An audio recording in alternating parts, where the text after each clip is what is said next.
Sekarang saya akan berbagi pengalaman cara membuat pupuk NPK Mutiara itu. Nah, pupuk NPK ini akan lebih dahsyat sahabat ya.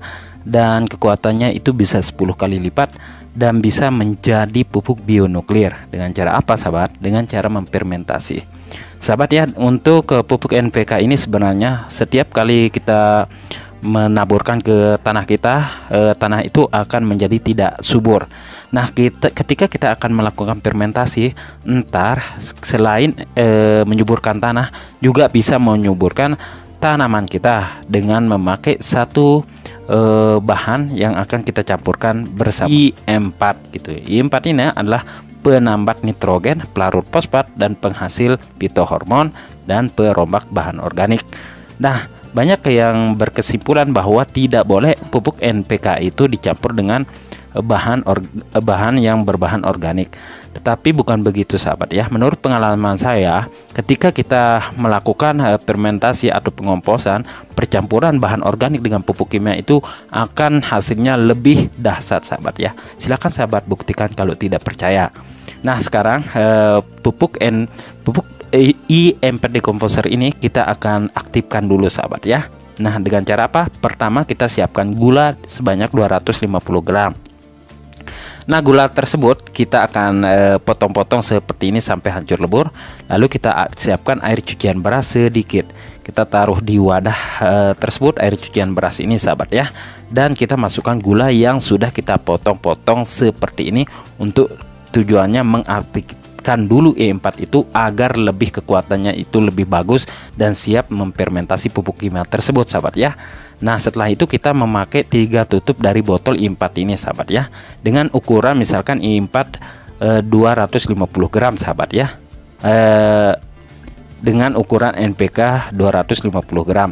Nah, setelah ini E4 ini kita aktifkan atau kita tunggu atau kita biarkan selama 1 hari 1 malam agar mikroorganismenya itu bangun begitu ya, dan siap memfermentasi dari pupuk NPK tersebut sehingga bisa menjadi pupuk bionuklir. Bionuklir sebenarnya sahabat ada percampuran bionuklir tersendiri, tetapi saya sebut ini karena kekuatannya lebih bagus. Nah, pengaktifan I4 yang kedua dengan memakai kentang sahabat ya.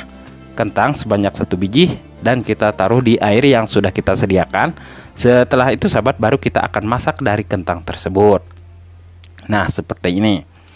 Kentang ini bertujuannya adalah ntar dicampurkan bersama gula itu biar kekuatannya lebih maksimal.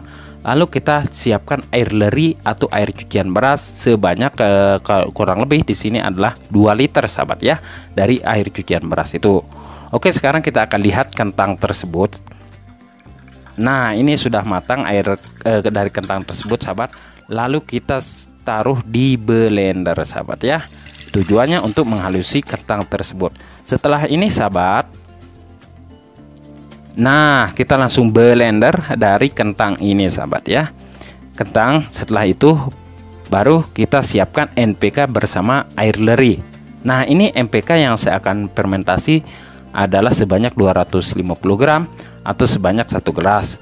Lalu kita taruh di air leri atau air cucian beras yang sebanyak 2 liter. Ingat, untuk fermentasi pupuk NPK ini sahabat ya, kita harus sediakan air leri yang baru sahabat seperti ini.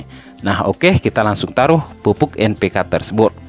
Nah, kedahsyatannya itu sangat luar biasa dari pupuk NPK ini sahabat ya. Itu yang pertama. Terus yang kedua, dari pupuk NPK itu bisa menyuburkan tanah. Karena pupuk kimia tersebut dasarnya ketika kita melakukan penaburan itu akan membuat tanah kita semakin tidak subur dan gersang karena berlipat-lipat kali tahun. Tapi dengan cara memfermentasi atau dengan cara melakukan perombakan pupuk kimia itu akan lebih dahsyat. Nah, ini udah tercampur rata seperti ini sahabat ya. Oke. Nah, setelah itu baru kita ambil dari I4 yang sudah diaktifkan tersebut sahabat ya. Nah, oke, ini I4 nya udah jadi sahabat ya. Sebelum itu kita aduk dulu I4 bersama kentang tersebut ya. Ini kentang bersama I4 itu kita campur adukan seperti ini sahabat ya. bahwasanya I4 itu ketika ada pelarut fosfat dan penambat nitrogen, sahabat, dia akan melarut dari unsur hara nitrogen tersebut sehingga tidak menguap. Begitu ya, sahabat. Itu tujuannya. Dan ada fosfat yang susah banget atau susah sekali untuk dilebur atau dihancurkan, ada yang namanya pelarut fosfat. Nah, bakteri ini akan melarut fosfat tersebut, itu tujuannya. Langsung kita masukkan ini ya, air gula tersebut ke dalam air leri bersama pupuk I4 itu, sahabat ya. Nah, setelah ini, sahabat, oke, baru kita campur adukan seperti ini, sahabat ya. Tujuannya apa? Biar tercampur rata. Nah, ini dia, udah tercampur rata, sahabat ya. Setelah itu, ntar kita masukin ke dalam wadah yang berukuran 5 liter untuk memfermentasinya. Tanda-tanda fermentasi ntar kalau udah jadi, sahabat ya, ada keluar putih-putih di atas, itu yang pertama ya. Dan tanda-tandanya fermentasi itu udah jadi ketika kita membuka botol atau drigen yang ketika kita membuka drigen tersebut atau wadah fermentasi itu, dia akan mengeluarkan gas. Nah, itu tandanya fermentasi sedang berjalan, sahabat. Pastikan gasnya itu sudah tidak ada, sahabat ya, baru diaplikasikan ke tanaman kita. Nah, ini dia, sahabat ya, udah jadi. Kita tinggal tutup seperti ini dan kita akan entar taruh di tempat yang gelap, sahabat ya. Entar untuk dosis dan ukurannya itu, sahabat ya, kita cuman memakai 1 tutup botol atau 10 ml per tangki, sahabat ya. Itu untuk fase vegetatif. Dan untuk fase generatif kita bisa memakai 3-4 tutup botol setelah difermentasi untuk fase generatif, untuk bisa merangsang pembungaan dan pembuahan, dan sehingga tanaman kita itu tidak rontok untuk tanaman cabai.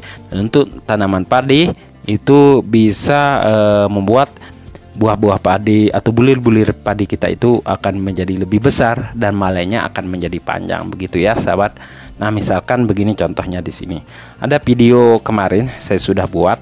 Nah, kita ambil dari NPK tersebut misalkan seperti ini, dan kita buka tutupnya dengan ukuran 1 tutup per gendongan semprotan. Nah, begitu ya untuk masa vegetatif.